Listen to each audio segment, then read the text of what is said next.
les doy la bienvenida a todos los participantes. Por ahora somos 18, una alegría que estén todos acá en esta propuesta de formación, de reflexión que convocó el Ministerio de Educación. Hace unos años el organismo dejó de hacer por distintas circunstancias el congreso que era presencial, y este año nos pareció un buen momento de que la distancia que impuso la pandemia no nos ganara y que nos uniéramos a través de las pantallas para tener estos momentos de discusión y de escucha con especialistas. Así que para el Ministerio de Educación es un gusto que sean parte del Congreso, que empezó esta mañana con una conferencia en vivo, que se va a desarrollar hasta el sábado al mediodía, a través de 24 talleres y otras 2 conferencias previstas en el transcurso de estos días. Y de paso aprovecho para invitarlos a todos a visitar la página web del Ministerio, donde está el apartado del Congreso para que puedan tener acceso al cronograma. Bueno, ahora estamos dando inicio al taller número 2 de esta primera jornada del Congreso, que se llama La energía en la escuela secundaria y las metodologías activas, y que estará a cargo de las 2 personas las 2 especialistas que ya nos acompañan, Vanessa Barreiro y Carla Secchi. En representación de la Fundación YPF, también queremos agradecer en esta oportunidad a la Fundación YPF, que viene trabajando con la provincia del Chubut en el ámbito educativo desde hace un tiempo, haciendo y brindando estas propuestas de talleres de aprendizaje basado en problemas, y siempre es una satisfacción tenerlos cerca y sentirlos cerca, sobre todo cuando recibimos permanentemente sus propuestas de acompañamiento para los profesores y las profesoras de la provincia del Chubut. Ahora voy a leer rápidamente, así las presento. Vanessa Barreiro es licenciada en Psicopedagogía por la Universidad Católica Argentina, realizó un posgrado en Organizaciones Sociales sin fines de lucro en la Universidad de San Andrés, y una especialización en gerontología en la Universidad de Buenos Aires. Participó en diversos proyectos educativos y de salud destinados a la primera infancia y los adultos mayores. Fue directora de programas de la Fundación Navarro Viola y en la actualidad se desempeña como líder de proyectos del área de educación de la Fundación YPF. Vanessa, ahí estamos, nos presentamos ahí así. estamos. Y Carla Secchi es licenciada en Psicopedagogía, profesora y especialista en gestión educativa, doctoranda en educación, coordinadora de varios y numerosos programas educativos ministeriales en la provincia de Buenos Aires, donde se desempeñó como directora provincial de educación secundaria hasta el 2019. En la actualidad es asesora en el Ministerio de Educación de la Ciudad Autónoma de Buenos Aires, consultora y docente en institutos de formación docente. Así que con esta presentación y sabiendo que somos de distintos lugares de la provincia y mayoritariamente del sector del nivel educativo, les paso la palabra a ustedes. Bueno, buenos días a todas y todos. Muchísimas gracias, Giselle, por esta presentación. La verdad que es un gusto enorme estar aquí en este congreso y también estar acompañada por Carla, que es colega y con quien venimos trabajando hace un tiempo y que tiene como vos contaste, una expertise en secundaria. Ustedes habrán visto que yo menciono más la primera infancia y lo que tiene que ver con adultos mayores, pero la Fundación YPF me ha llevado a desafiarme y a vincularme mucho con el nivel secundario, así que es un gusto muy grande estar presentando hoy en este congreso. Quiero agradecer principalmente a la provincia y al ministerio por invitarnos y por convocarnos a estar presentes.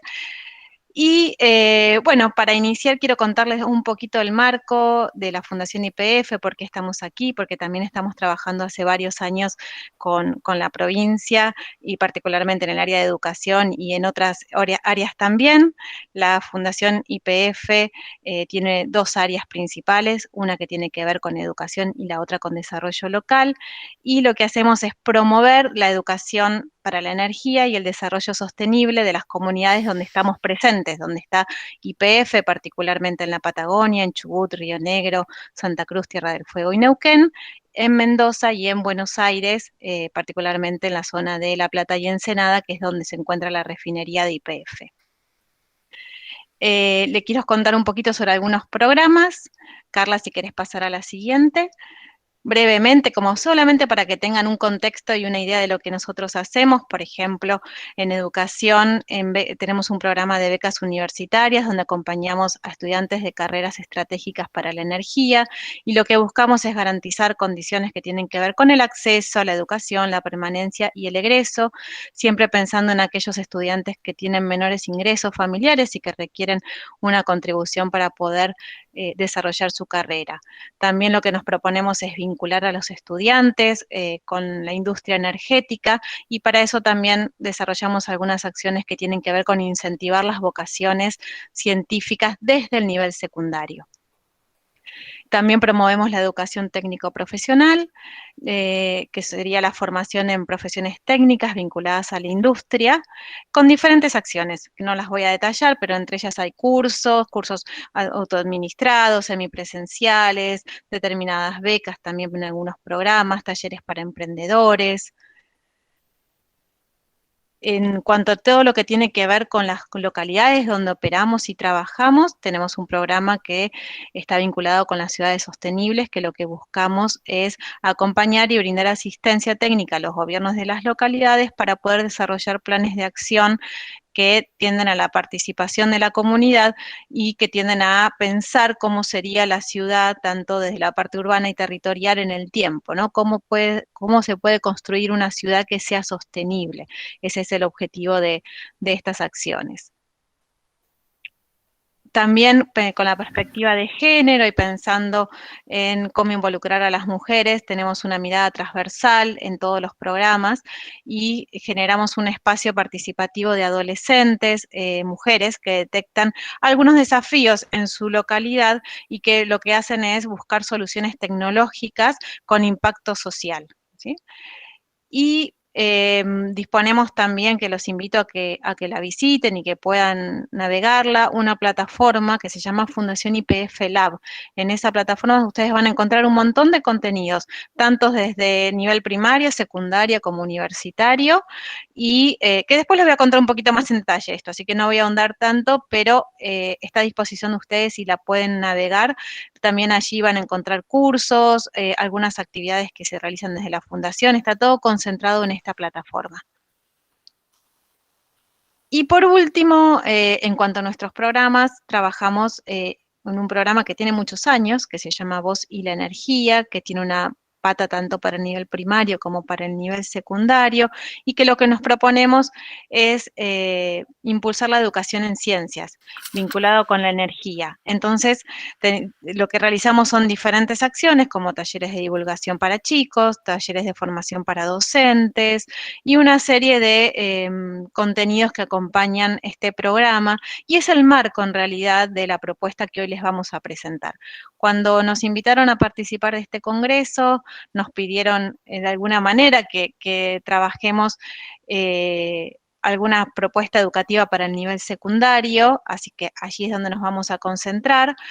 Y lo hacemos en función de este marco. ¿Por qué? Porque la Fundación viene trabajando con la provincia de Chubut en un ciclo de encuentros que tienen como protagonismo las metodologías activas, entre ellas la enseñanza y el aprendizaje basados en proyectos. Y tratamos en este espacio de generar un recorte, si hay docentes de otros niveles educativos, porque también vimos en las participantes que se habían inscrito algunos docentes que eran de otro nivel participativo. Confiamos y creemos que también les va a servir estos contenidos, porque realmente son aplicables a todos los niveles, y para eso también, para poder trabajar estos contenidos, me acompaña Carla, a quien le quiero dar la palabra, y luego continuamos charlando. Bueno, muchas gracias, Vanessa. Yo no los veo a ustedes, pero ustedes ven bien la pantalla, ¿no? Bueno, los voy a invitar a volver a inicios del ciclo lectivo 2020, ¿sí? ¿Cómo olvidarlo? Hace ya más de 1 año y medio Estábamos retomando las clases, ¿no? Con ideas renovadas, con las ansiedades propias de cada inicio de año, seguramente con algún desafío nuevo para llevar a las aulas, y ya circulaba la información acerca de este virus desconocido que había iniciado una pandemia en Asia, pero que todavía lo veíamos como algo lejano, ¿no?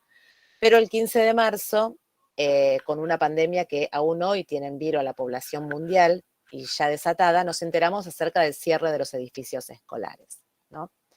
Si bien los chicos, las chicas, adolescentes no son la población más vulnerable, el COVID-19 impactó fuertemente en ellos, ¿no? Modificando aspectos sustanciales de su vida, particularmente los relacionados con la educación. Desde aquel 16 de marzo, en que se suspendieron las actividades presenciales en las escuelas de todo el territorio nacional, la verdad es que con un enorme esfuerzo, con muchas dudas, con inseguridades, con una gran cuota de desorientación, pero también con una decisión ética y política incuestionable, los docentes, las docentes continuamos enseñando cada uno de los días. En un contexto donde tanto profes como directivos nos encontrábamos actuando como si fuéramos actores arriba de un escenario en permanente construcción, ¿no? Que además no era elegido, no era deseado, complejo, extremadamente demandante. Vimos cómo la educación se trasladó a los hogares. Flavia Terilli habla de educación en el hogar comandada por la escuela, es el nombre que le puso ella, porque no era educación remota, no era distancia, ¿sí? Seguíamos conduciendo desde la escuela o desde nuestras casas, en una alianza renovada con las familias. Y los profes seguimos generando, ¿no? Propuestas para que nuestros chicos siguieran aprendiendo. Mientras nosotros mismos, mientras los mismos docentes aprendíamos de manera colaborativa diversas herramientas y recursos para hacer llegar a las propuestas a todos y a cada uno de nuestros chicos, de nuestras chicas. Hoy, bueno, lo hablábamos al principio mientras iban ingresando, todas las jurisdicciones iniciaron el proceso de reapertura gradual de las escuelas, el retorno paulatino a las actividades presenciales. Hoy podemos decir que en casi todo el país estamos nuevamente presentes todos, aún sabiendo que de pronto un grupo se aísla, un aula, digamos, termina aislada, pero bueno, entre protocolos, entre reagrupamientos, entre medidas sanitarias, la realidad es que estamos volviendo a las escuelas y queríamos hacerlo, ¿no? Se nota mucho en los chicos, en las chicas, en los docentes, estas ganas de escuela que teníamos después de más de un año de escuelas cerradas. La gran pregunta es, ¿queremos volver a la misma escuela? Porque durante todo este tiempo excepcional, participamos, ¿no? De un gran proceso de aprendizaje en todos los ámbitos, pero la escuela no es una excepción. ¿Somos los mismos? ¿Ustedes sienten ser los mismos docentes después de esta experiencia? ¿Qué aprendimos durante este tiempo? ¿Qué de lo que aprendimos queremos conservar y qué cosas queremos desechar y que no vuelvan más? ¿Cómo podemos pensar en que cuando regresemos a las escuelas donde todos y todas estemos adentro y todos del mismo modo que antes, si la escuela va a ser del mismo modo? Todavía no tenemos muy claro cuándo va a finalizar toda esta crisis que parece que nos está dando un respiro, pero estamos alertas, ¿no? Y aprendiendo a convivir con todo esto. Pero nuevamente, creemos primero que es necesario reconocer el enorme esfuerzo y el enorme compromiso de los docentes desde el primer momento que estuvieron dispuestos y disponibles para nuestros chicos y chicas, con el firme convencimiento de que era urgente y necesario generar las condiciones para sostener el vínculo, ¿no? El vínculo pedagógico. Sin tiempo para pensarlo, con mucha flexibilidad, con una gran creatividad, construyeron oportunidades para conservar algún tipo de presencialidad, aún a la distancia y aún sin haber tenido la posibilidad de verse una vez cara a cara, porque en general la secundaria comienza más tarde que la primaria y quizá los maestros de primaria llegaron a un par de semanas con los estudiantes, pero secundaria a veces ni los habíamos conocido todavía, ¿no? Se hizo imperioso mantener los lazos en un contexto en el que casi todos los organizadores de la rutina escolar se vieron trastocados. Los espacios, los tiempos, la convivencia, en una diversidad de contextos y en una heterogeneidad de condiciones. Y siempre los docentes continuaron proponiendo experiencias de aprendizaje para intentar que ningún estudiante, ninguna estudiante quedara fuera.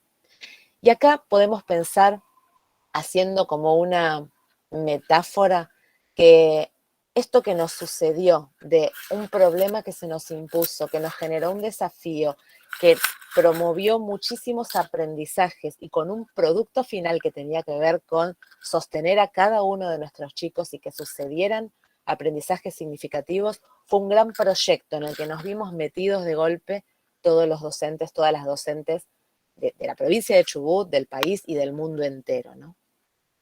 Decimos habitualmente, lo escuchamos muchas veces en este tiempo, que la pandemia visibilizó y profundizó las desigualdades, pero también evidenció con más fuerza que nunca la crisis de la educación secundaria, del sistema educativo en su conjunto, pero de la educación secundaria en especial, ¿no? Esta crisis de la que tanto se hablaba en los discursos, que tanto denotaban las estadísticas de abandonos, de repitencias, ¿no? Hacía rato que nos venían contando cantidades de chicos que no lograban ingresar y si ingresaban no lograban finalizar y si finalizaban lo hacían en formatos distintos de la escuela secundaria común, ¿no?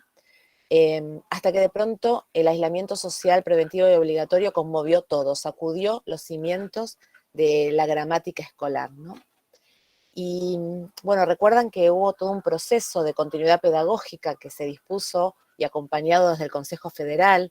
La primera resolución, la 363, seguramente se la aprendieron de memoria en ese momento, fue puesta en marcha en todas las escuelas.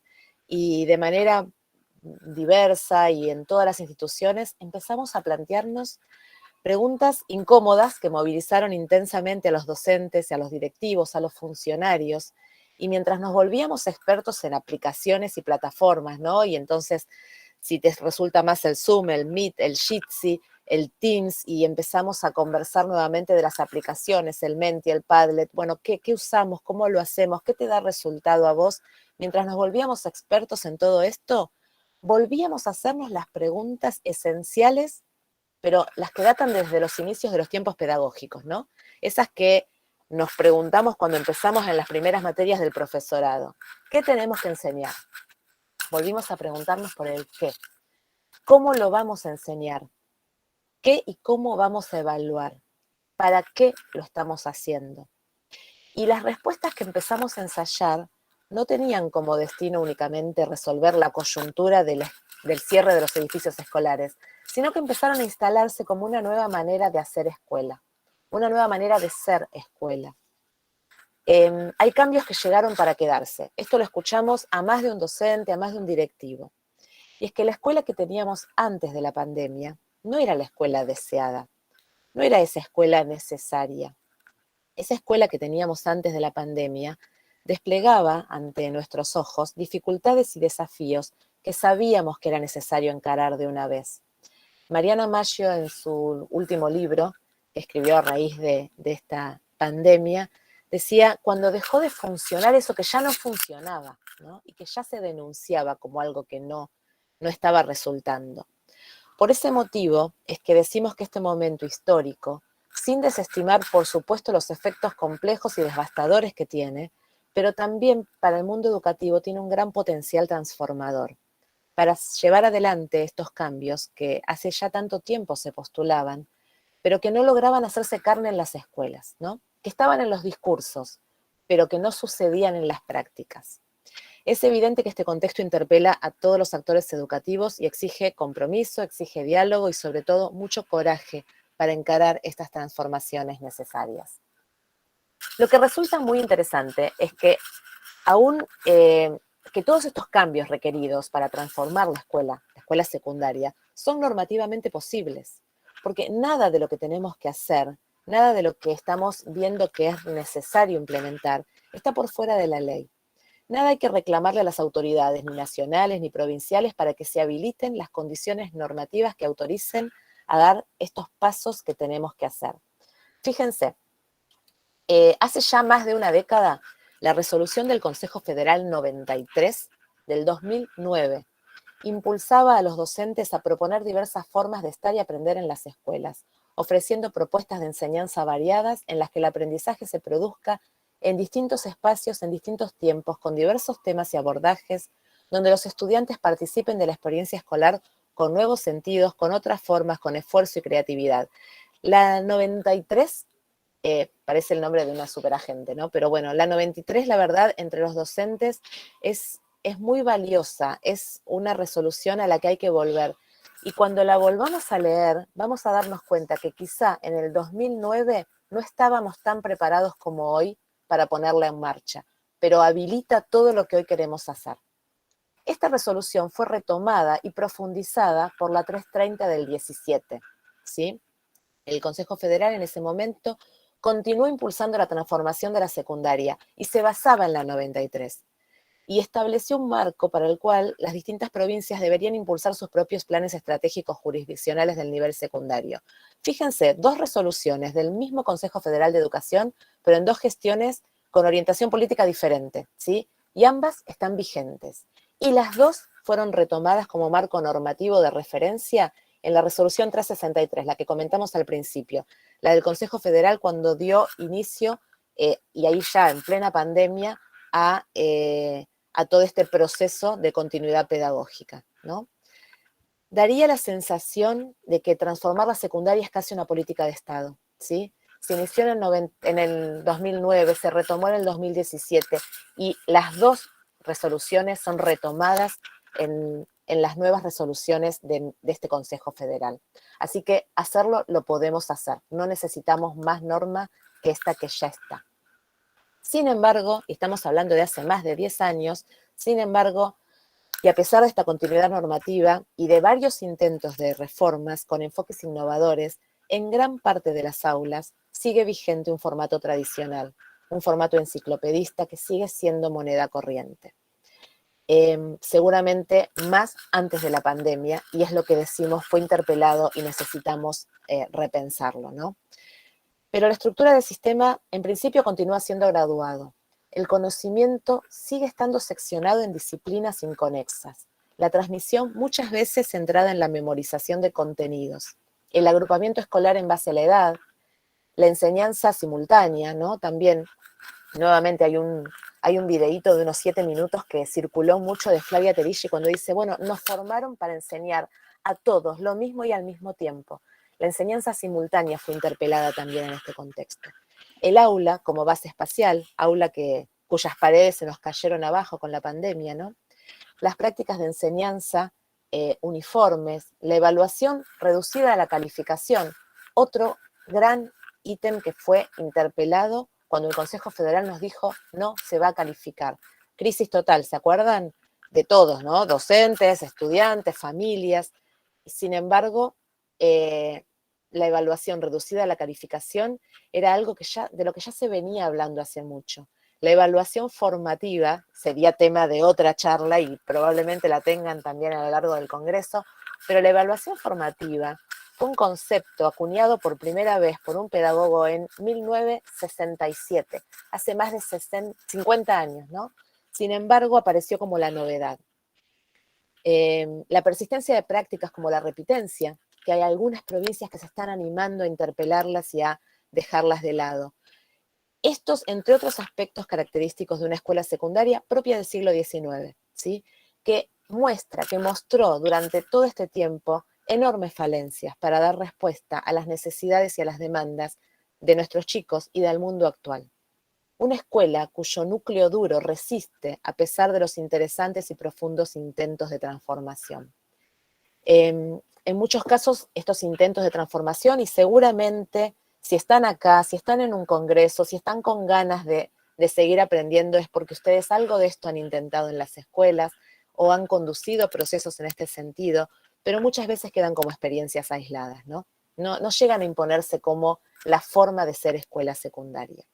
Ahora, en esta escuela secundaria, propia del siglo XIX, o con esta escuela secundaria nos encuentra la pandemia. Y operando desde esta perspectiva, lo primero que varios docentes intentaron hacer fue enfrentar el cierre de los edificios escolares, pero tratar de ser la misma escuela, ¿no? Y a veces empezamos a mandar, los chicos nos decían en algunos encuentros donde conversamos con ellos, que decían, bueno, hacen lo mismo los docentes, nada más que ahora nos lo mandan por mail y ese mismo cuestionario por mail nos piden la respuesta a veces escrita a mano y sacando una foto para que la escuela siga siendo la misma escuela. También es verdad que lo que ocurrió es sumamente dispar, ¿no? Las respuestas no son homogéneas y dependieron de cada jurisdicción, de cada área de supervisión, de si el ámbito era urbano o rural, de si había o no disponibilidad de tecnologías, de dispositivos, de conectividad, de las estrategias desplegadas por cada uno y cada una de los docentes. Los datos acerca de los estudiantes que pudieron sostener la continuidad pedagógica son confusos, ¿no? Y no son nunca coincidentes, porque la verdad es que en esta pandemia no solo no teníamos ni vacuna en ese momento, ni tratamiento, que todavía cuesta encontrarlo, ni tampoco teníamos las estrategias para la educación remota. Tampoco sabíamos cómo medir o con qué indicadores saber qué pasaba con la vinculación de nuestros estudiantes cuando estaban fuera de la escuela, ¿no? Quizá tampoco nos servían los indicadores que teníamos hasta este momento respecto de cómo ver la vinculación de nuestros chicos, pero seguro que afuera de la escuela tampoco. Y más allá de datos oficiales y de distintos estudios que hicieron varios organismos, hay una cierta coincidencia respecto de que hay por lo menos un 10% de estudiantes de nivel secundario que perdieron todo tipo de vinculación con la escuela, de los que ya estaban inscritos en la escuela, ¿sí? Y que perdimos vinculación con ellos. Si tenemos en cuenta que en nuestro país, en el 2019, antes de la pandemia, había 3.800.000 estudiantes matriculados, el 10% habla de 380.000.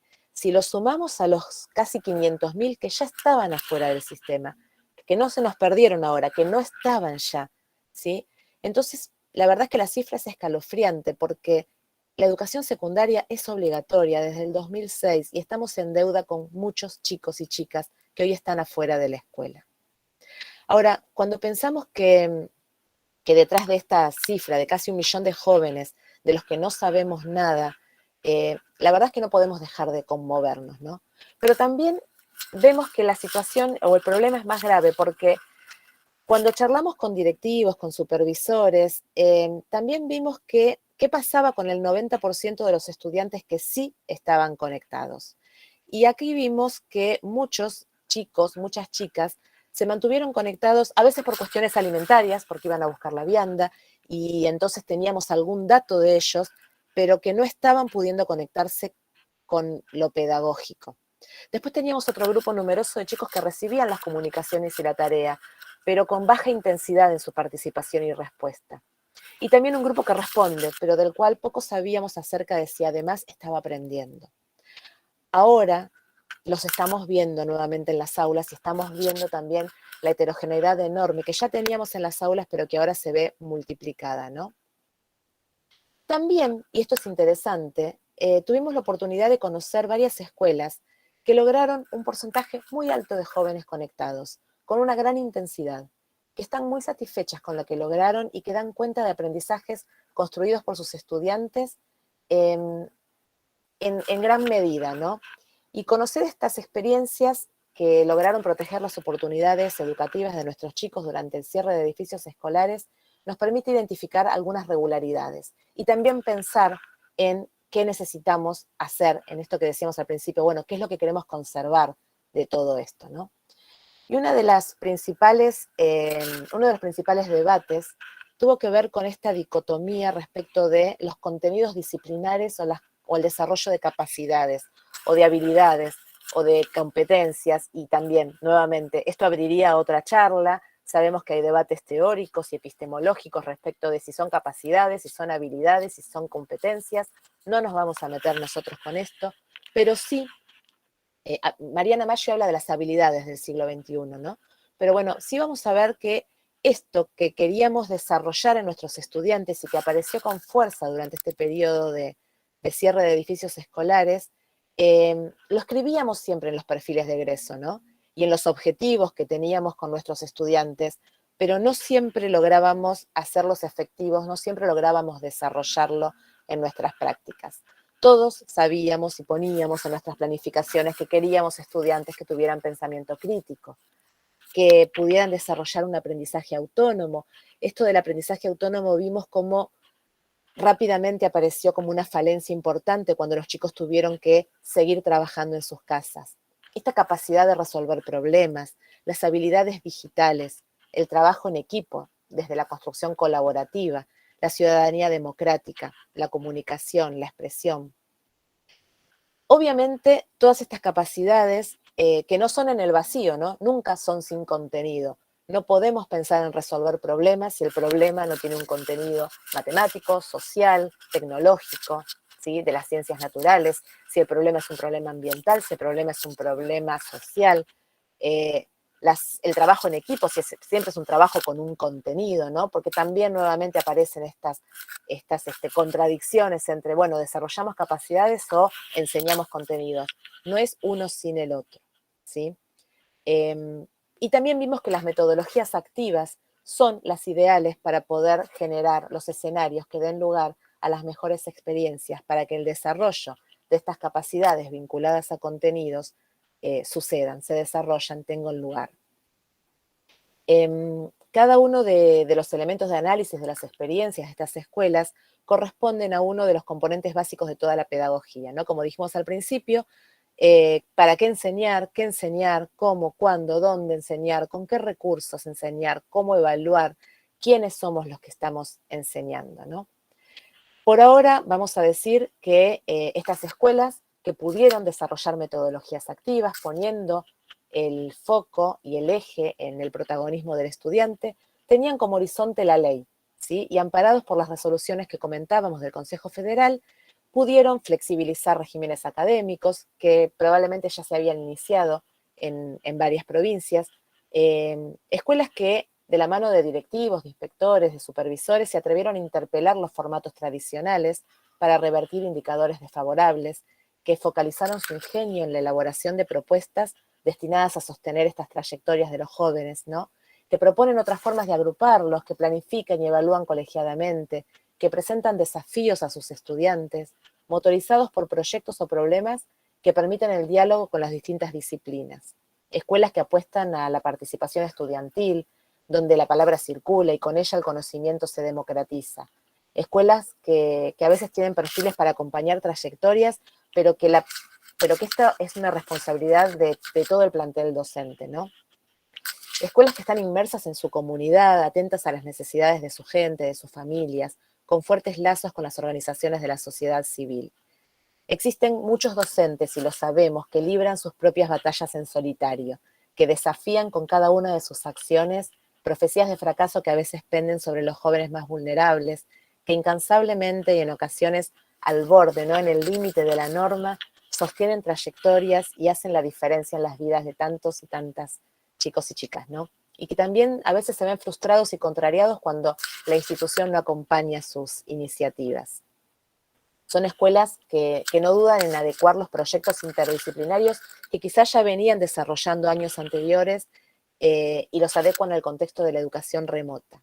Estas metodologías activas y de integración de saberes que varios docentes comenzaron a utilizar al poco tiempo demostraron ser las que mayor éxito tenían cuando se trataba de sostener el interés de los jóvenes, de mantenerlos conectados y de generar aprendizajes significativos.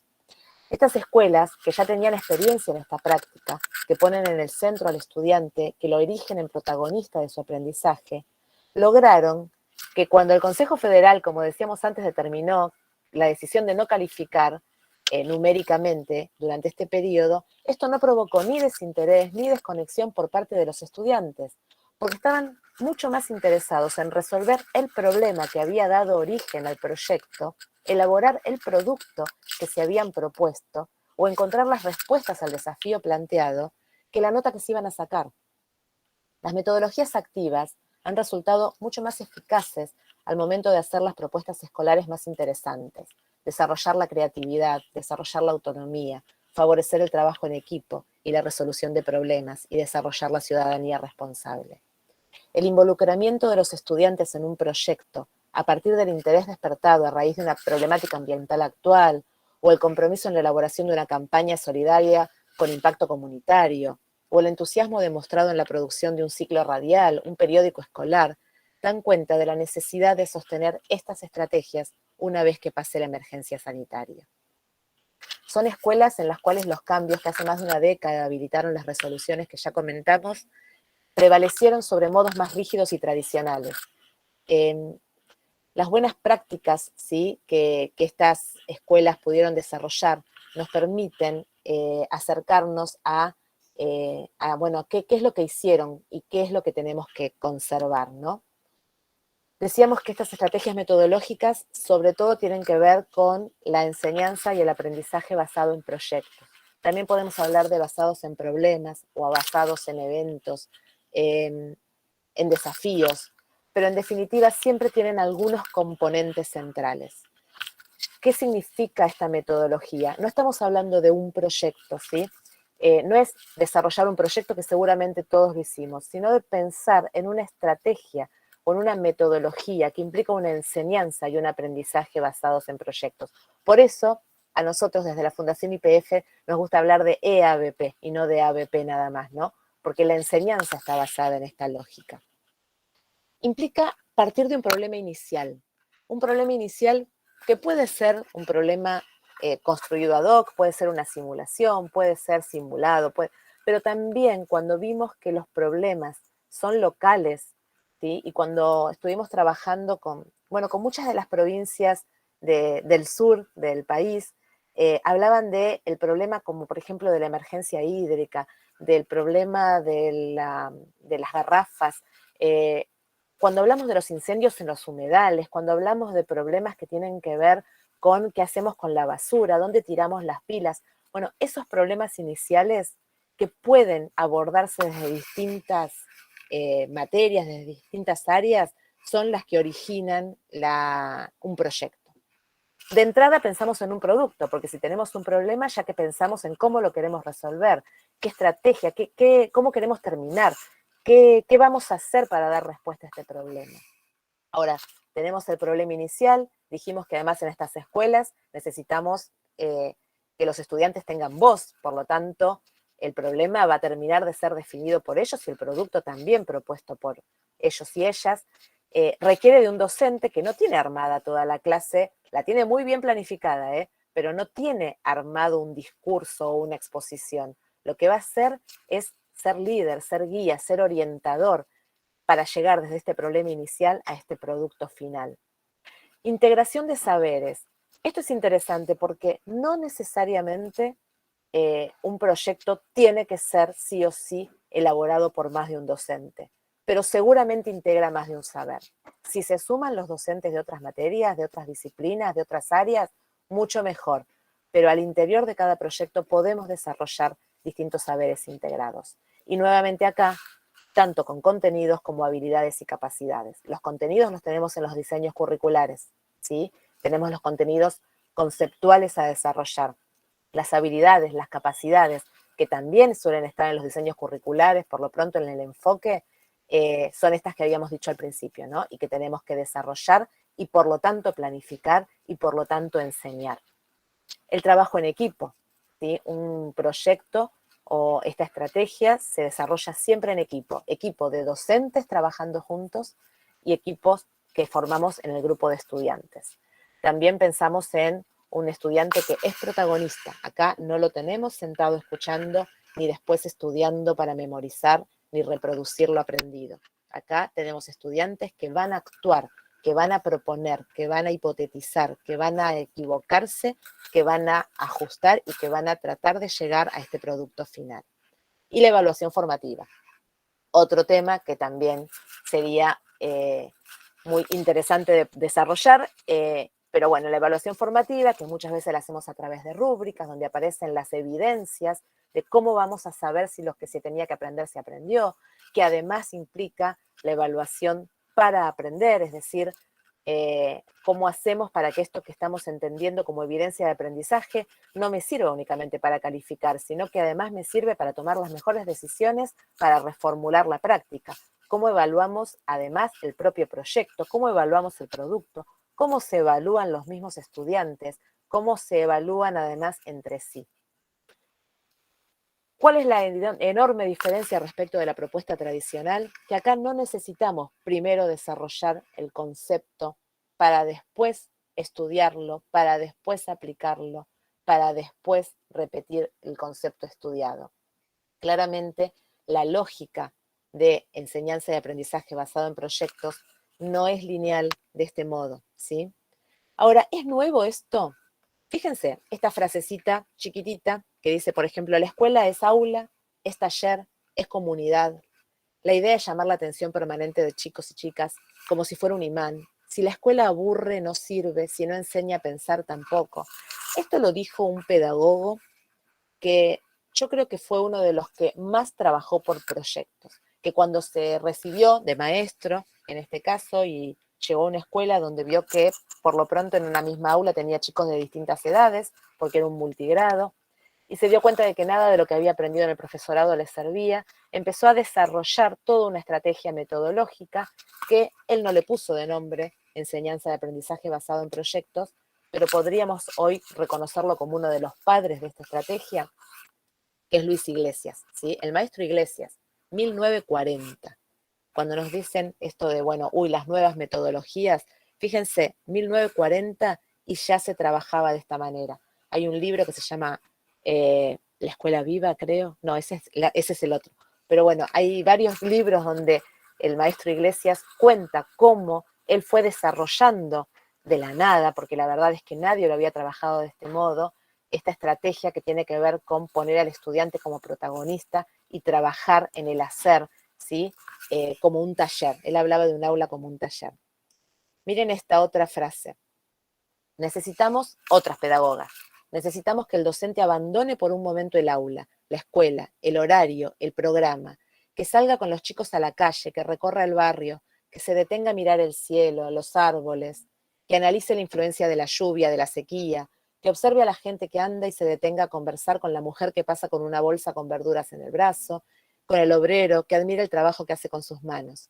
Y después de haberse saturado de paisaje y de gente, vuelva a la escuela y una vez en el aula, deje a los estudiantes reaccionar naturalmente, respetando esa expresión, a veces ruidosa, nunca indisciplinada y siempre profundamente saludable, por querer comentar a su manera lo que han visto y oído, lo que saben, piensan y creen.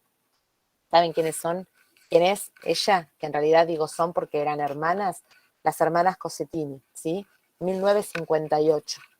Fíjense, Olga Cossettini llegó a ser directora general, ministra de Educación, ¿sí? De la provincia de Buenos Aires. Fíjense cómo en esa época esta idea respecto de cómo trabajar con los estudiantes, ¿no? Ellas sacaban a los chicos a la plaza y entrevistaban a la gente que caminaba, miraban los pájaros, dibujaban, tomaban medidas, investigaban, todo el tiempo investigaban para después sistematizar.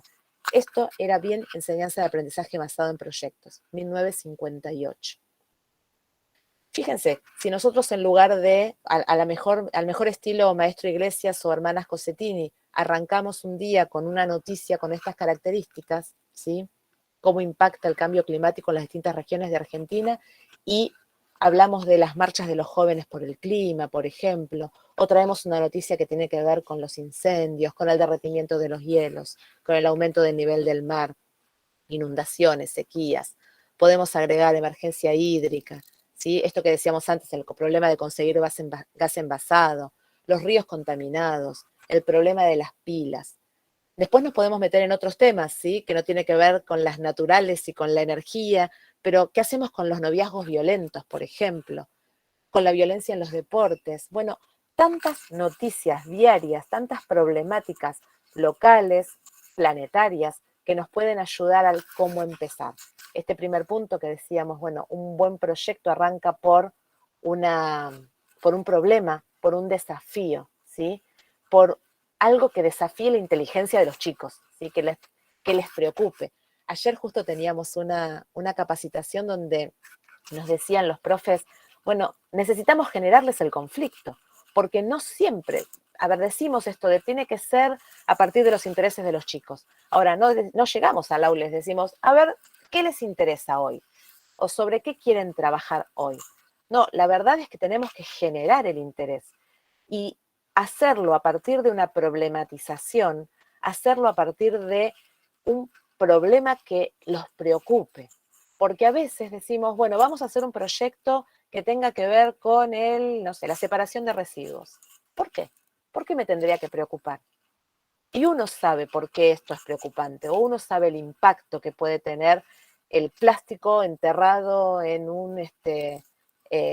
en la Tierra durante muchos años. Ahora, los chicos, ¿por qué tienen que saberlo? ¿Cómo hacemos para que se preocupen? ¿Cómo hacemos para que quieran hacer algo, ¿no? Uno, como adulto, como docente, les trae a los estudiantes, a los jóvenes, a los niños, a las niñas, el mundo tal cual lo hemos construido hasta hoy. Ahora, también problematizar esto porque ellos tienen que poder también tener las herramientas y construirlas para mejorar nuestro mundo. Y la verdad es que ellos quieren salvar el planeta, ¿sí? Pero bueno, podemos tomar toda esta energía que tienen de querer mejorar las condiciones del mundo para poder partir de estos proyectos.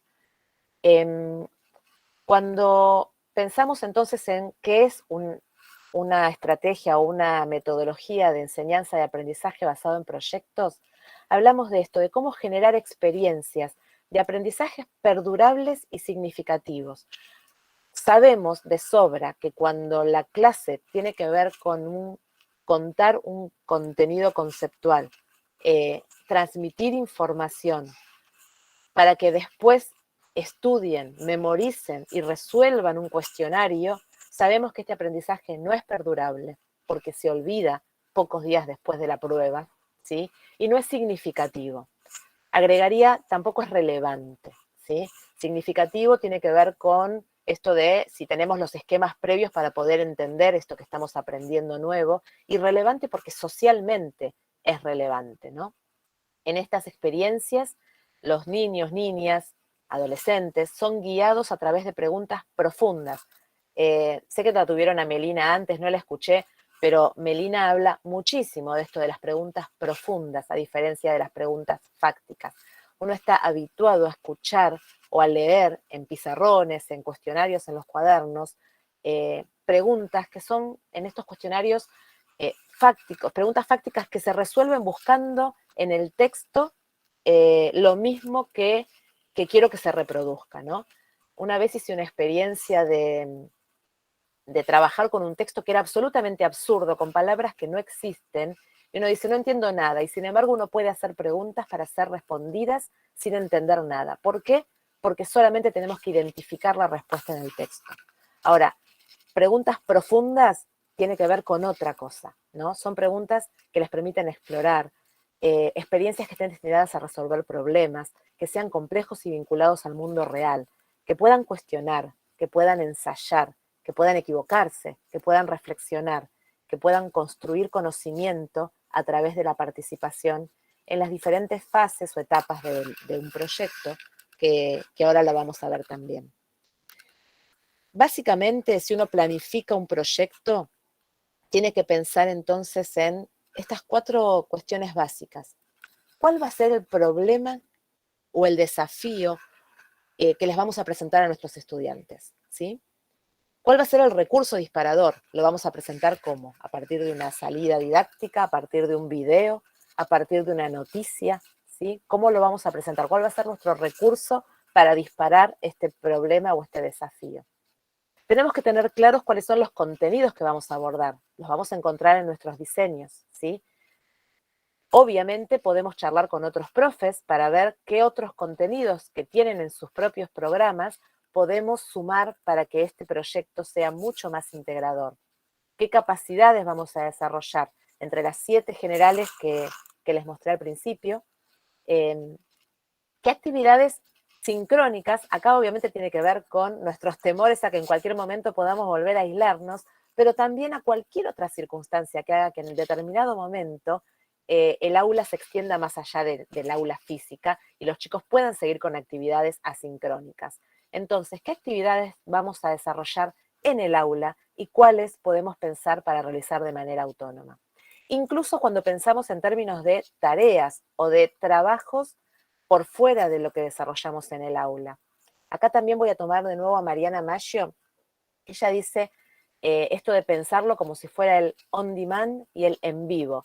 ¿Vieron? On demand son las plataformas donde uno va a buscar algo, ¿no? Y está ahí, y uno lo busca cuando quiere. Entonces voy a Netflix y busco el capítulo 8 de la serie de la temporada 2 porque lo dejé ahí. Y cuando quiero voy y está ahí. Bueno, esto que tenemos en las plataformas, en los tutoriales, en YouTube, en algún blog que les podamos dejar a los estudiantes. Esto es lo que está on demand. Ahora, ¿qué vamos a realizar en vivo? El en vivo es ahora, ya, estamos con los chicos. En esta oportunidad en que estamos todos juntos, no lo vamos a desperdiciar mirando ese video o ese tutorial, no los vamos a desperdiciar transmitiendo información. Vamos a trabajar, vamos a construir juntos, que tenga un sentido el estar juntos ahí construyendo y trabajando en este proyecto. Por supuesto, pensar en qué áreas, qué materias, qué disciplinas se pueden integrar. Ojo, un buen proyecto no tiene por qué integrar todas las áreas de un curso. De hecho, cuando a mí me han contado, pudimos integrar todas las materias en un proyecto, a mí me da pánico, porque algo tiraron de los pelos para que encaje en un proyecto. Ahora, dos profes, tres profes, sí, la verdad es que es mucho más enriquecedor para todas las materias, ¿sí? El trabajo integrado. Y si lo pensamos en etapas, y acá ya voy cerrando mi parte, hay una etapa 0 que tiene que ver con la preparación, ¿no? ¿Cómo preparamos el escenario? ¿Cómo nos articulamos con otros docentes para poder pensar en este proyecto que vamos a proponer? ¿Cuáles son los contenidos y los modos de conocer o las capacidades que queremos desarrollar? Y ahí pensamos junto con el equipo docente quién puede, junto conmigo, ¿sí? Avanzar en este proyecto de manera integradora. Y ahí empezamos a planificarlo. Bien, ¿qué problema vamos a traer? ¿Cuál es esta idea que va a dar origen al proyecto? ¿Qué preguntas van a aparecer? ¿Y cómo vamos a generar que aparezcan las preguntas profundas? Porque el proyecto se va a empezar a armar con los estudiantes a partir del momento en que empiecen a hacerse las preguntas que van a ir profundizando este problema original, ¿no? Recuerden que además, cuando pensamos en el problema, estamos pensando también en el producto final. ¿Qué disciplinas vamos a integrar? ¿Con qué capacidades a desarrollar? ¿Qué objetivos? El objetivo nunca es el producto, ¿sí? Una cosa es, vamos a hacer un biodigestor para resolver un tema vinculado a la generación de gas, por ejemplo, y una de las guías de YPF, que después Vane les va a contar, termina con un producto que puede ser un biodigestor, pero los objetivos no son que el gestor esté construido, los objetivos son de aprendizaje. ¿Qué queremos que aprendan con esto? Es más, nos puede salir mal el producto y haber aprendido un montón. A veces cuando yo pregunto por un proyecto me dicen, el proyecto de una campaña solidaria para juntar ropa para... No, ese es el producto, ¿sí? La campaña para donar plasma, ese es el producto. La campaña de sensibilización para la separación de residuos. Bien, logramos eso, logramos el producto. ¿Qué objetivos tuvimos de aprendizaje? ¿Qué aprendieron nuestros chicos y chicas con este proyecto? Y el plan de trabajo, ¿sí? Cómo vamos a ir armando las actividades y por supuesto que esto ya es trabajándolo con estudiantes. Etapa 2, implementemos todo esto. Ojo, la planificación siempre es una hipótesis de trabajo. Una planificación nos sirve como una red al equilibrista, ¿no? Vamos avanzando sobre esto planificado. En la implementación podemos tener que dar marcha atrás, podemos abrir una nueva línea, podemos transformar este proyecto. Y la evaluación no es cronológica. Empezamos desde la etapa 0 a pensar en cómo vamos a evaluar. ¿Qué indicadores nos van a decir que estos objetivos han sido logrados? ¿Sí? Pero también tenemos algunas etapas, ¿no? Por ejemplo, cómo reflexionamos o sobre qué evidencias vamos a basarnos para reflexionar acerca de si el proyecto está bien encaminado y si estamos logrando los aprendizajes. El pensamiento visible, nuestros chicos pueden decir qué aprendieron, pueden decir qué capacidades desarrollaron. Podemos preguntarles a nuestros chicos y a nuestras chicas, ¿sí? ¿Qué pensamientos o qué procesos cognitivos utilizaron para resolver ciertas cuestiones?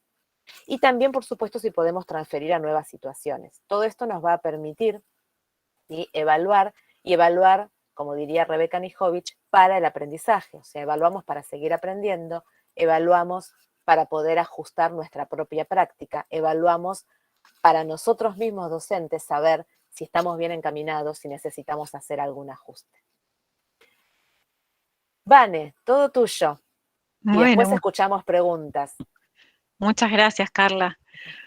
Bueno, en relación a todo lo que viene contando Carla y en línea a esta metodología y la forma de trabajar y poniendo al alumno como protagonista de su aprendizaje con un acompañamiento del docente desde la Fundación YPF en alianza con Fundación Voz, que es una organización de la sociedad civil que nos acompaña desde el inicio del programa Voz y la Energía Secundaria, hemos desarrollado una serie de contenidos educativos que están abordados bajo la metodología de enseñanza y aprendizaje basado en proyectos, que han tenido en cuenta en la formulación los núcleos de aprendizaje prioritarios y que fueron desarrollados por un grupo de especialistas tanto en educación como en ciencias, como en didáctica de la ciencia. Y estos contenidos al momento son 3, que son los que se encuentran a la derecha abajo. Si querés, Carla, pasar a la próxima diapositiva, les cuento un poquito más en detalle. Son 3 proyectos didácticos, como los ven allí, el 1, 2 y el 3, que tienen como eje troncal una disciplina, la física, la química y la biología.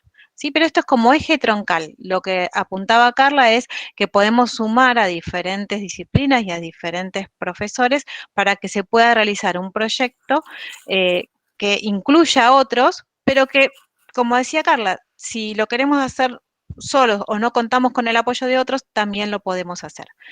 En estas guías lo que ustedes van a poder encontrar es una estructura similar en cada proyecto, organizado con los objetivos, los recursos para el alumno, los recursos para los docentes, donde van a poder encontrar cada proyecto organizado en tramos, que son entre 5 y 6 tramos para realizar entre 5 y 6 semanas aproximadamente, y que en todos ellos se propone un producto final, como mencionaba Carla, que no es el objetivo del proyecto, pero que todos ellos culminan con un proyecto un producto laboral que, como ven allí, en un caso es un video documental en el proyecto 1, en el caso 2 la construcción de un hidrogenerador y en el caso 3 una campaña comunicacional. Estos documentos, no, volvemos para atrás, Carla, ¿puede ser? Así terminamos primero con secundaria. Cambié el orden del relato. Todos estos documentos están disponibles en la página de la Fundación, que también está en la presentación y ustedes pueden acceder a ellos. También hemos desarrollado una plataforma educativa donde estos mismos documentos en formato en libro están traducidos a un lenguaje web. ¿Sí? Es un complemento de los proyectos, para poder también trabajar en diferentes momentos, siempre con la guía del docente, ¿sí? No dejar a los chicos que solo lo hagan porque el acompañamiento del docente es el que guía el aprendizaje, pero van a poder encontrar una serie de actividades que también permite trabajar estos proyectos a través de la plataforma, ¿sí? Hay diferentes tipos de actividades como simuladores, como CAPTCHA, como diferentes actividades interactivas para realizar en conjunto con los docentes, los docentes no, con los alumnos y alumnas. Para eso, yo lo que hago es, los invito a que la puedan conocer la plataforma, que la naveguen, que la prueben, tienen solamente que registrarse con un usuario y contraseña y está a disposición de todos ustedes. Esto tiene que ver con el nivel secundario.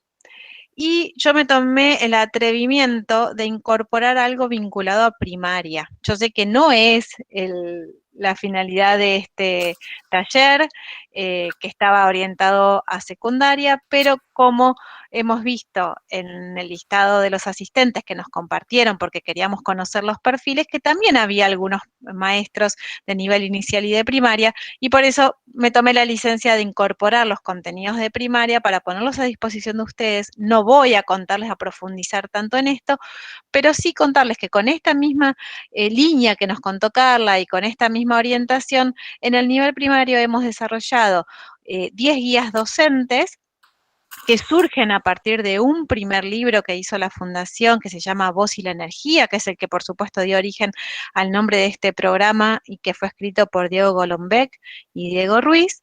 Y a partir de este libro, que es para chicos de entre 8 y 12 años, pero que también puede ser contado y traducido el contenido a otras edades, y que lo que hace es transmitir cuál es la importancia de la energía en la vida cotidiana. A partir de este libro elaboramos las guías docentes que también orientan algunas secuencias didácticas de cómo poder trabajar en el aula.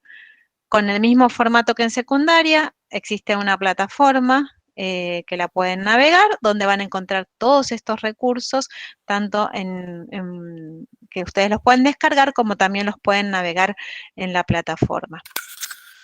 Esto es a nivel de contenido. Yo lo que les quiero contar, y que siempre lo mencionamos en todas las formaciones que realizamos, quizá alguno participó en alguna instancia de lo que estamos trabajando actualmente con la provincia, es que son propuestas. Y estas propuestas, como toda propuesta, está sujeta a sugerencias, a ser modificado, a ser adaptado. ¿Sí? Nosotros lo que pensamos en su momento, y esto lo hablamos mucho con Melina Furman, que es quien nos ha acompañado en el desarrollo de todos estos contenidos, es que para aquellos profes que no han todavía incursionado o no tienen la posibilidad de planificar desde cero estas instancias, estas guías pueden contribuir. Sabemos que lo ideal y lo que aspiramos es que todos estos proyectos surjan, como decía Carla, del interés concreto de los estudiantes. Ahora bien, acá lo que van a encontrar es una orientación, una guía de por dónde arrancar.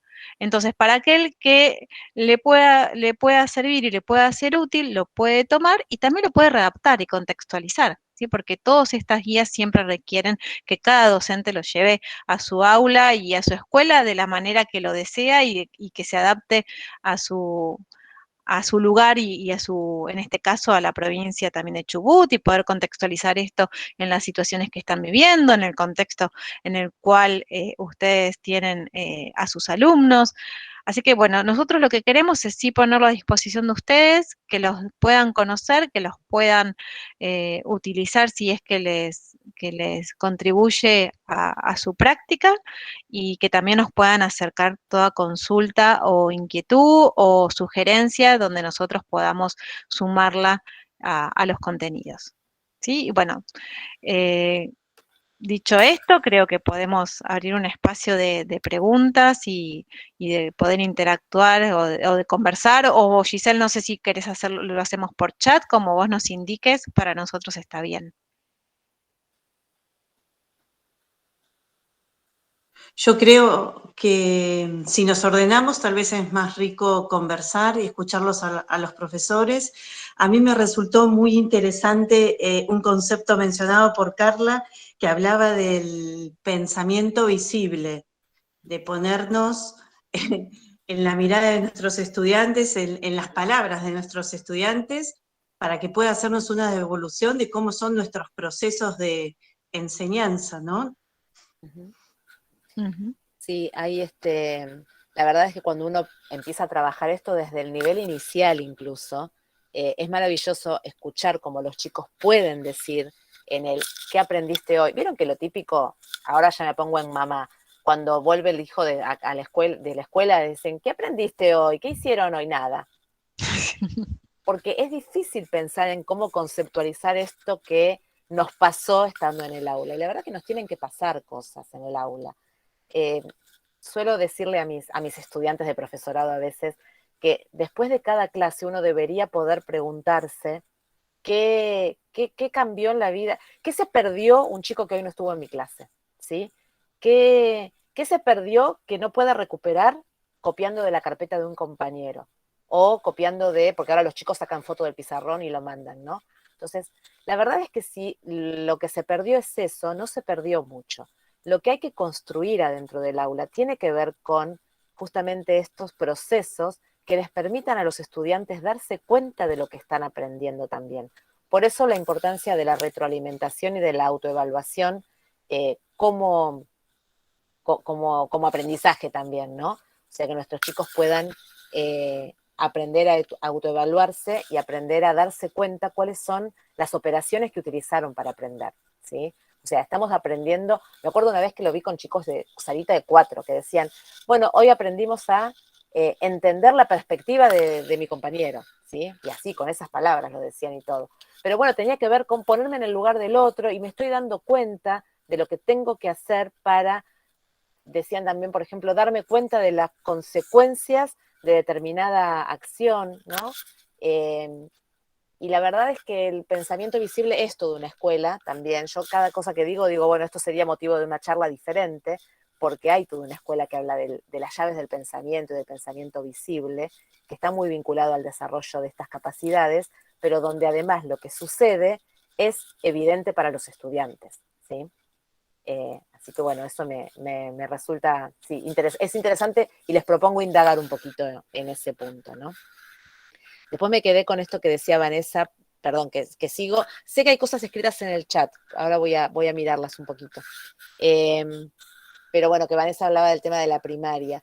Y la verdad que es central que en la primaria empecemos a trabajar en este sentido, porque si los profes de secundaria estamos logrando articularnos entre nosotros para poder llevar adelante un proyecto con saberes integrados, cuánto más un maestro, una maestra de grado, que ya de por sí está a cargo de distintas áreas, ¿no? Es decir, yo como maestra de grado, y vamos a imaginarnos además en el primer ciclo, en el ciclo básico de la primaria, primero, segundo, tercer grado, estoy a cargo de las 4 áreas centrales, ¿sí? Prácticas de lenguaje, matemáticas, sociales, naturales, y es muy probable, a pesar de que se está tratando de que cada vez suceda menos, que en lugar de tener un material donde los estudiantes, donde nuestros niños y niñas vayan avanzando, tomando nota, ejercitando algo vinculado a un proyecto que sea central y transversal, seguramente tienen un cuaderno de cada color, uno para cada área, y cuando toca el timbre del recreo les decimos, guarda el cuaderno de matemáticas, saca el cuaderno de naturales.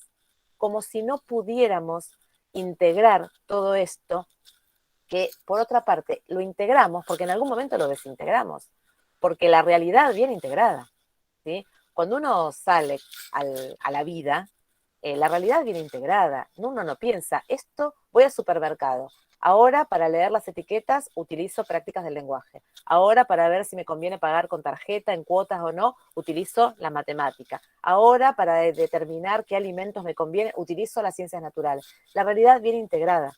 Ahora, ¿por qué no podemos llevar adelante proyectos con estas características con nuestros niños de la primaria, cuando ahí ya no tenemos que coordinar con nadie más que con nosotros mismos? ¿Sí? Sin embargo, tendemos a trabajar un texto para las ciencias sociales, ¿sí? Vinculados a, no sé, los pueblos originarios.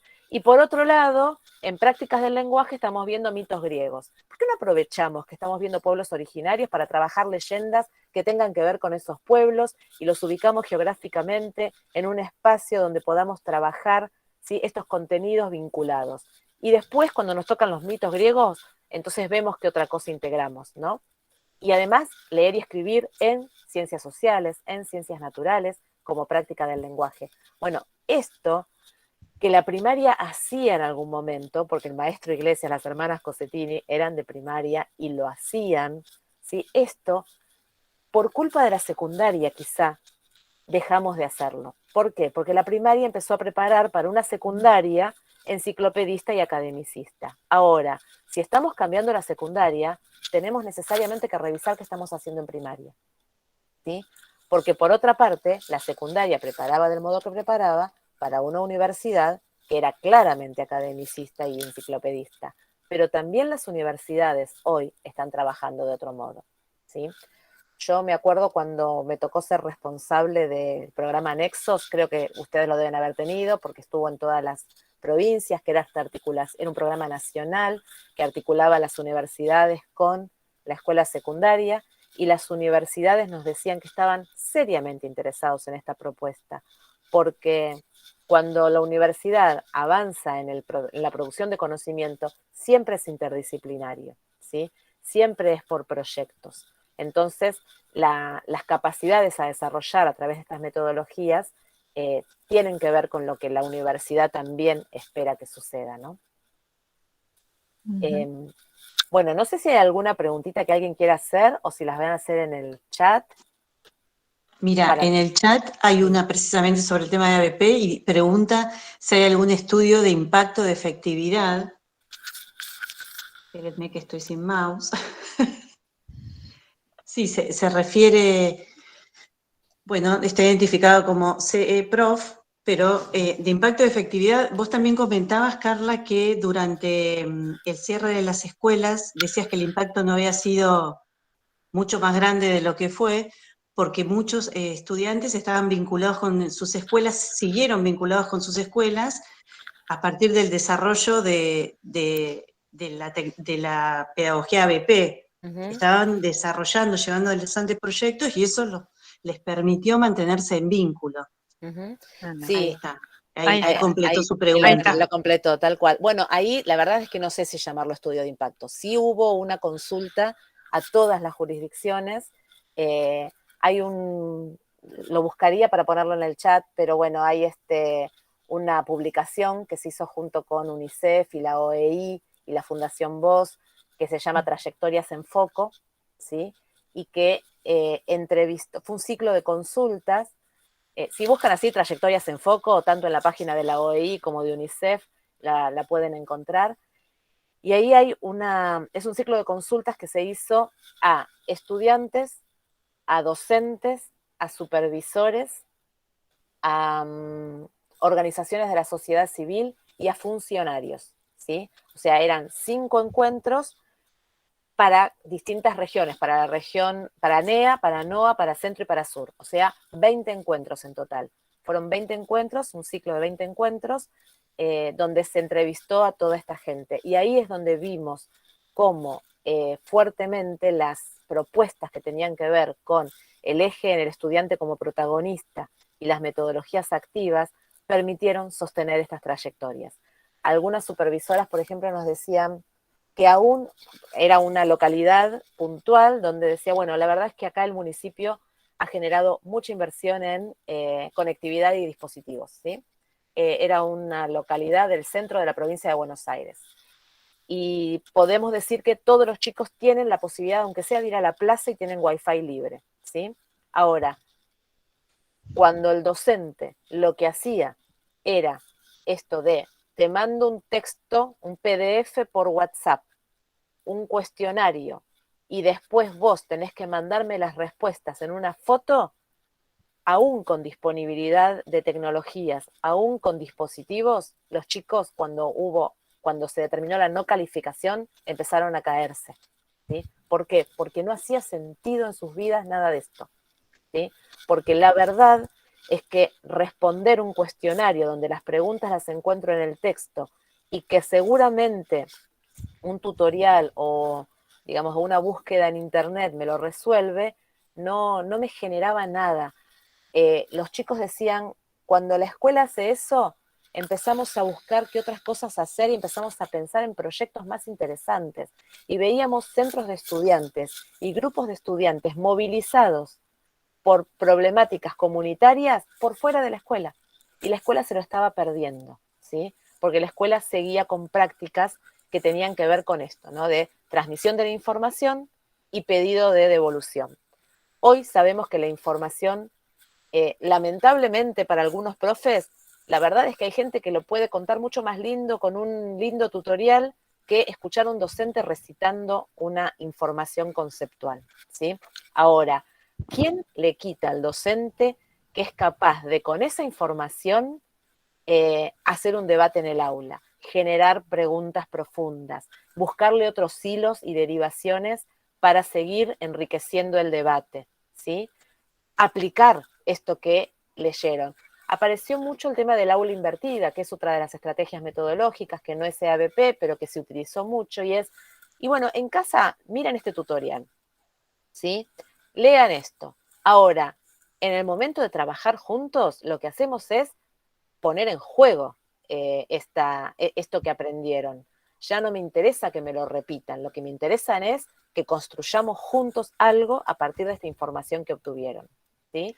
O sea, vale, Carla, sí, no, me quedé pensando que en relación a la pregunta del estudio de impacto, sí. de la metodología de ABP en la bimodalidad, podemos mencionarles que no lo dije en su momento, el material de acompañamiento a la implementación, que si bien no es un estudio de impacto, desde Fundación IPF y Fundación Voz hemos realizado, justamente tiene este nombre, material de acompañamiento a la implementación, que es un contenido que también está en ese link que yo les acabo de pasar, con un contenido pedagógico de cómo poder acompañar estos proyectos.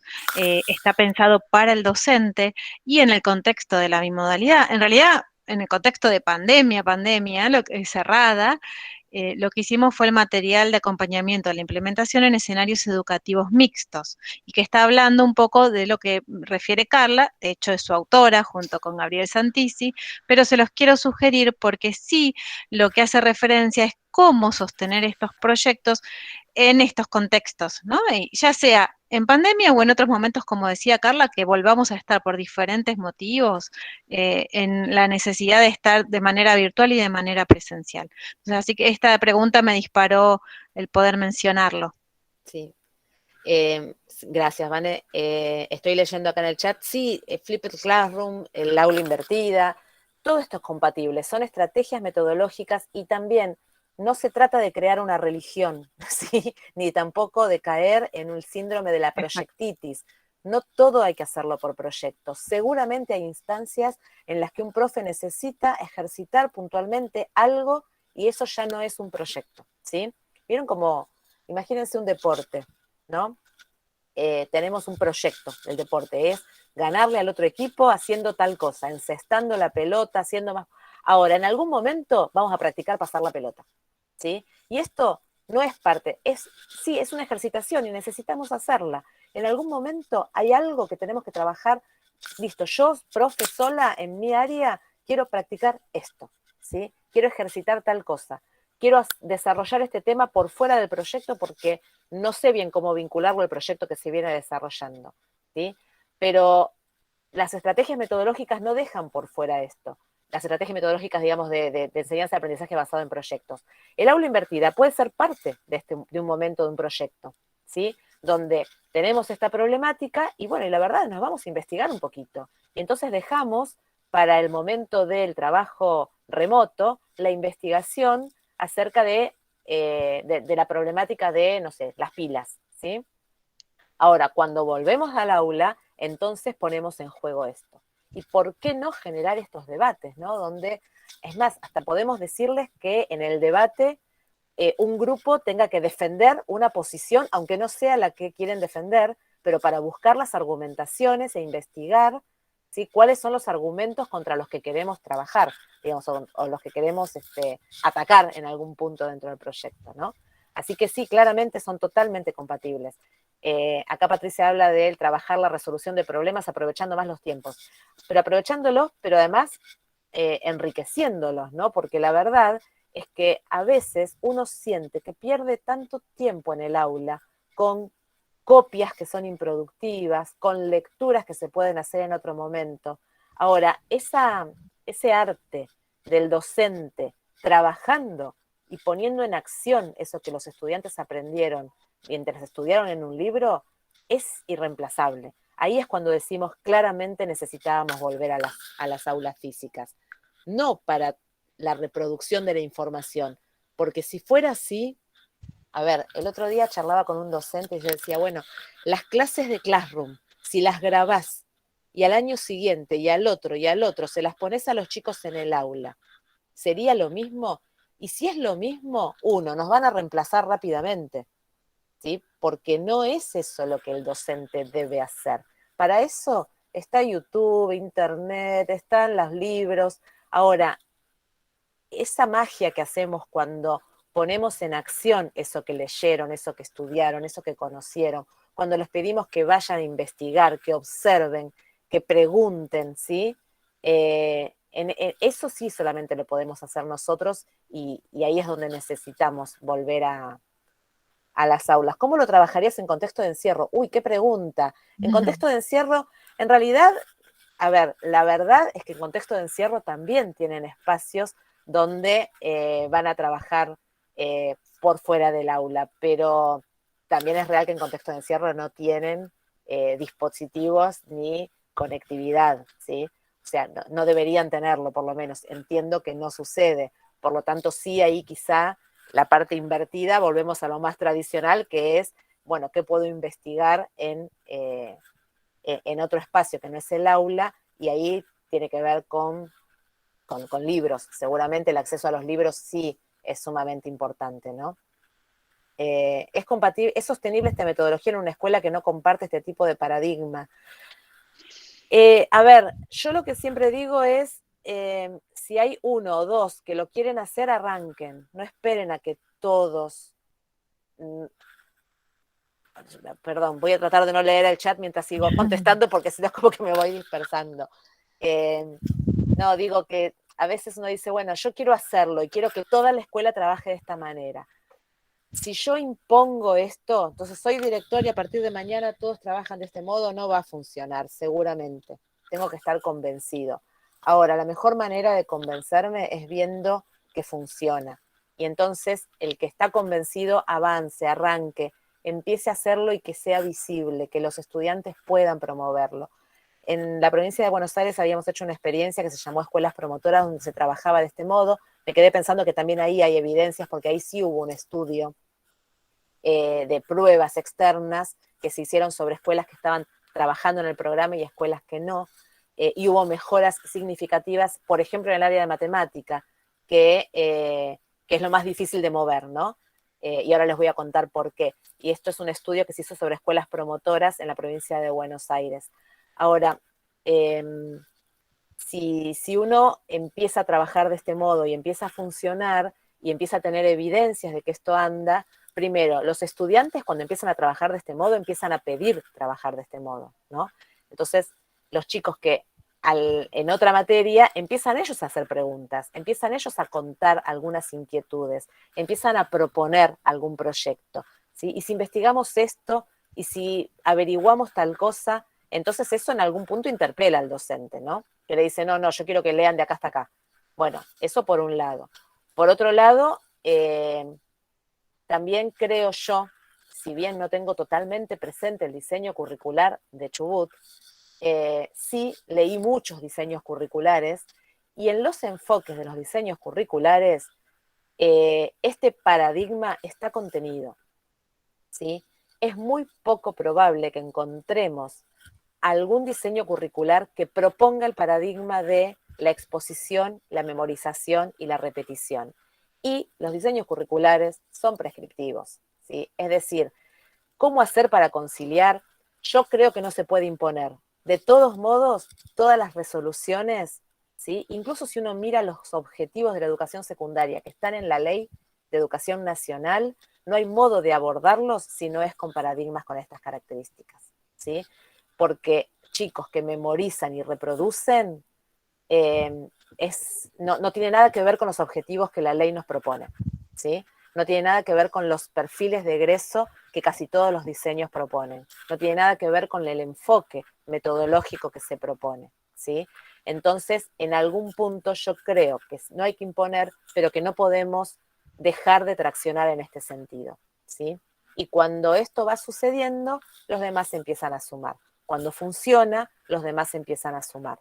Tenemos que esperar a que vaya sucediendo. Es como cuando uno le dice a la amiga, este chico no te conviene, este chico no te conviene, y una dice, sí, porque no me doy cuenta que no, hasta que de pronto un día le dice, mira la foto esta, y entonces ahí dice, bueno, ahí me di cuenta, bueno, hay que generar esto, ¿no? El impacto de, mira cómo sí funciona, o mira cómo esto que venís haciendo no está generando aprendizajes significativos, mira cómo esto que crees que enseñaste, al año siguiente ya no se recuerda, porque el aprendizaje no fue profundo, porque no fue significativo, porque no fue relevante. Marcela dice que hay dispositivos para trabajar en contexto de encierro. Sí, seguramente con normas. Lo que pasa es que habitualmente uno no puede contar con que una persona en conflicto con la ley que está en contexto de encierro, decirle entra tranquilo a internet, busca tal cosa, tal otra, no es probable que haya dificultades en ese sentido, ¿no?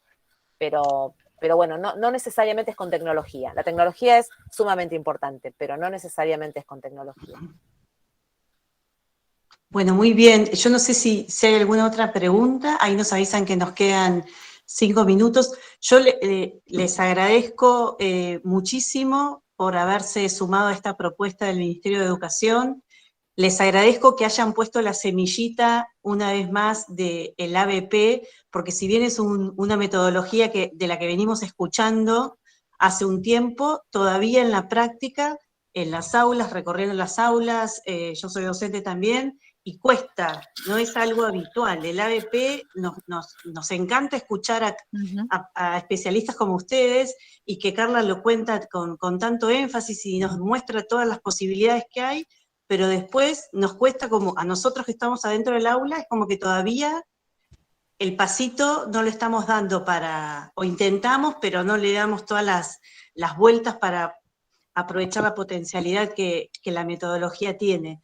Así que, por un lado, me encanta que hayan planteado este tema, y por el otro lado, Vanessa, es también súper interesante que organizaciones como la Fundación YPF nos muestren y nos pongan sobre la mesa la batería de recursos que tienen y que muchas veces nosotros docentes desconocemos, o porque no hemos indagado, o porque justo no tuvimos la suerte de toparnos con ellos en nuestra actividad. Así que muchos profesores ahí en el chat están agradeciendo el hecho de que visibilices todo eso, que también voy a ir directo a esa plataforma educativa que tampoco sabía que tenían, porque vi que tienen un montón de recursos y siempre es bueno echar mano a esas posibilidades para nutrirnos y hacer más atractivas nuestras clases, sobre todo también por lo que ustedes expresaban hoy al comienzo, que decían, bueno, aprovechemos todo lo que pudimos aprender de lo malo que nos pasó y que todavía nos sigue pasando porque la pandemia está, y no estamos al 100% en las escuelas, pero capitalicemos todo lo bueno que pudimos sacar de lo malo y transformemos sobre todo el nivel secundario, que sigue siendo un nivel bisagra, ¿no? Que cuesta tanto después cuando los chicos saltan y van a la universidad, o el mismo paso de la primaria a la secundaria. Son como compartimentos tan estancos y tan diferentes que muchas veces le hacemos difícil el tránsito a nuestros estudiantes. Tal cual. Así que, chicas, muchísimas gracias. Y bueno, y estaremos seguramente en contacto con otras actividades como han hecho siempre en estos últimos años con nosotros. Muchísimas gracias, Giselle. Yo también les quiero agradecer mucho al Ministerio por habernos invitado, lo dije al principio, pero reforzar esto, y también por todas las acciones que hacemos en conjunto, porque en ese intercambio nosotros también aprendemos, y todos los contenidos que les contamos y que ponemos a disposición tienen esa finalidad, hacer una contribución, un pequeño aporte que sea disparador. O sea, si dispara algo, si dispara la inquietud de tomarlos, pero después que cada uno pueda hacer su recorrido, para nosotros es más que suficiente, y nos alegra poder ser parte de eso. Así que muchas gracias, y bueno, también gracias, Carla, por acompañarnos. Y gracias a todos por estar acá y acompañarnos hasta este momento. Tal cual, a seguir teniendo ganas de participar de estos espacios, ¿no? Porque también, sí, si algo nos sucedió en la pandemia, es que empezamos a pasar de webinar en webinar, videoconferencias, y buscar herramientas, ¿no? Y también, ¿no? Este gran proyecto que nos lleva a, bueno, ¿cómo vamos a superar esto? Todo esto colaborativo que empezó a aparecer es muy importante. Ahí hay gente, Vanessa, que dice que ya estuvo descargando los materiales y empezó a bajar material, así que muy bueno. Bueno, genial. Cualquier cosa nos pueden contactar también. Y buen fin de semana largo. Ay, sí, tal cual. muy largo.